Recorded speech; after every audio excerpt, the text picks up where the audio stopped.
Anem a resoldre aquest problema de programació lineal. Fixeu-vos, tenim un vaixell que pot portar camions i automòbils. Cada camió ocupa 4 places d'automòbil i en total té aquest vaixell 200 places. Sabem que cada automòbil pesa 1.000 quilograms i cada camió 9.000 quilograms i el pes total que pot portar aquest vaixell és de 300.000 quilograms. Si cada companyia cobra 50 euros per cotxe i 300 per camió, quin és el nombre de cotxes i camions que ha de carregar per obtenir un benefici màxim? I quin és aquest benefici? Recordeu, per fer aquests problemes, el primer que hem de fer sempre, primer és plantejar les inequacions.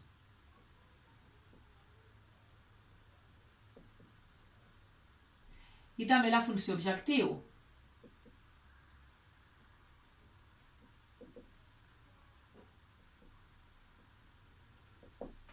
Què farem? Primer, què serà la x?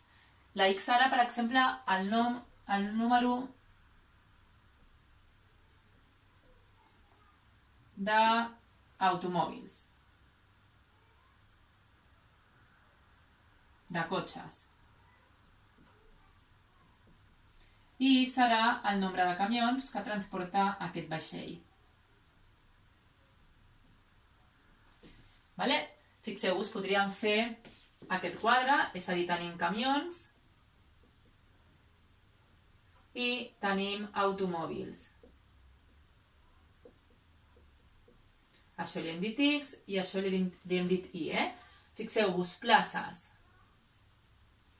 Quantes places necessita un camió? 4. M'estan dient, el camió ocupa 4 places i les d'automòbil 1. I per una altra part, el pes.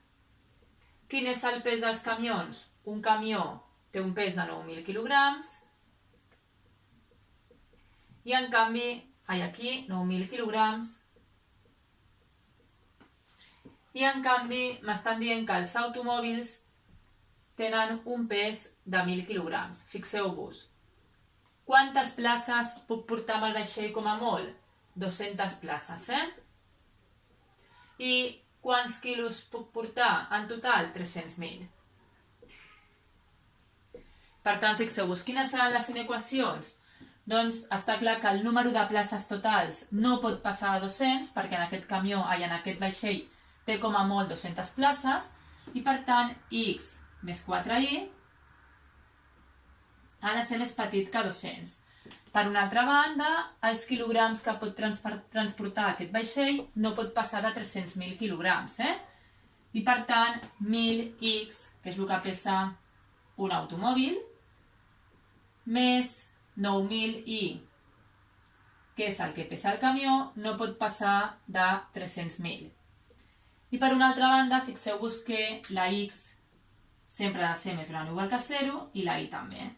Per tant, aquí tenim el conjunt d'inequacions. Fixeu-vos que aquesta inequació, és a dir, la segona, la podríem dividir tota entre 1.000 i x més y més gran o igual, més petit o igual que 300. Podríem posar això d'aquí. X més 9y. Ja tenim les inequacions. Quina és la funció objectiu? Doncs la funció benefici, que seria 50 euros per cada cotxe, que li hem dit x, més 300 euros per cada camió, que és el que paguen cada un d'ells, pel número de camions, per tant serà el total de beneficis. Tenim ja el plantejament del problema. Quin és el segon pas que hem de fer? Doncs representar la regió. És molt important saber representar la regió. Fixeu-vos, tenim aquí aquesta recta que si donem valors a la primera, fixeu-vos, si la x és 0, la y és 200 entre 4, per tant 50, i si la y és 0, la x és 200. I després tenim una segona equació, que és aquesta d'aquí, aquesta o aquesta que és la mateixa, que tenim que si la x és 0, em queda 300 entre 9, que si simplifiquem queda 33,3, bueno, si simplifiquem, si calculem el resultat, i en canvi si la i és 0, és periòdic pur, si la i és 0 tenim que la x és 300. Recordeu que sempre és millor fer la taula de valors per saber com podem fer el gràfic. Per tant, ara el gràfic, si el representem, aquest és la x, aquesta d'aquí és la y. Fixeu-vos que la x com a màxim és 200, si la y és 300, i ho farem de 50 en 50, 100, 200, 300, i aquí igual, 100, 200, i tenim aquí el 300, I per tant representem primer la recta 1, que és la que hem pintat d'aquest color, que tenim el 0,50, que està aquí, i tenim el 200, que seria aquest d'aquí. Per tant, aquí tenim la primera recta. Fixeu-vos que agafo un punt que no és de la recta, per exemple el 0, 0, substitueixo, 0 més 4 per 0 és 0, el 0 és més petit que 200? Sí. Per tant, m'interessa la part de dalt, tot això fora, Fixeu-vos que com la x i la y sempre han de ser més gran o igual que 0, també tot això d'aquí fora. Per tant, de moment em queda aquest trosset d'aquí. I ara fem la segona recta, que tenim el 0,33,3, que estaria per aquí, perquè això era 50, i el 300,0, que fixeu-vos que és aquest punt d'aquí. I per tant, tindríem aquesta segona recta. Si agafo un punt, el 0, 0, que no és de la recta, fixeu-vos que 0 és més petit que 300, sí. Per tant, tot això d'aquí també fora, I quina és la regió que em quedaria? Doncs em quedaria aquest quadrilàter. Això és una recta, tindríem aquí un vèrtex, i tindríem aquest quadrilàter de color vermell. Què és la tercera cosa que hem de fer en aquests problemes? Buscar els vèrtexs. En aquest cas tenim 4 vèrtexs. Fixeu-vos, tenim el vèrtex A, que és el 0, 0, que ja el tenim. El vèrtex B, que també el tenim, perquè l'hem buscat en aquesta recta, que és el 0,33,3. El punt C, que l'hem de fer, que és la intersecció entre aquestes dues rectes, i el punt D, que és el 200,0. Per tant, el que hem de fer és buscar el punt C. Busquem el punt C, que és la intersecció entre les dues rectes, x més 4y igual a 200, i la recta x més 9y igual a 300. Fixeu-vos que, com sempre, la reducció sempre és més fàcil. Per tant, si restem aquestes dues equacions, fixeu-vos que la x fora, 4 menys 9 menys 5y, 200 menys 300 menys 100. I per tant la y seria 100 dividit entre 5, 20. I ara busquem la x.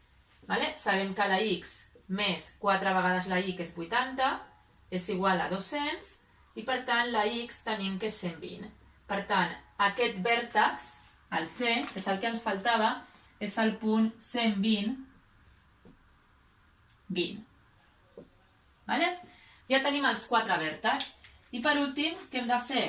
Doncs hem de substituir els 4 vèrtexs a la funció objectiu. Per tant, 4 substituïm els vèrtexs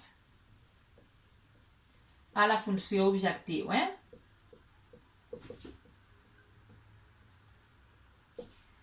Per tant, fixeu-vos, si jo tinc el punt 0, 0, aquí tinc la funció objectiu, serà 50 per 0, més 300 per 0, doncs 0. És a dir, si jo no transporto cap camió ni cap cotxe, evidentment els meus beneficis en aquest vaixell seria de 0 euros. En el B, que és el 0 i el 33,3 periòdic, doncs serà 50 per 0 més 300.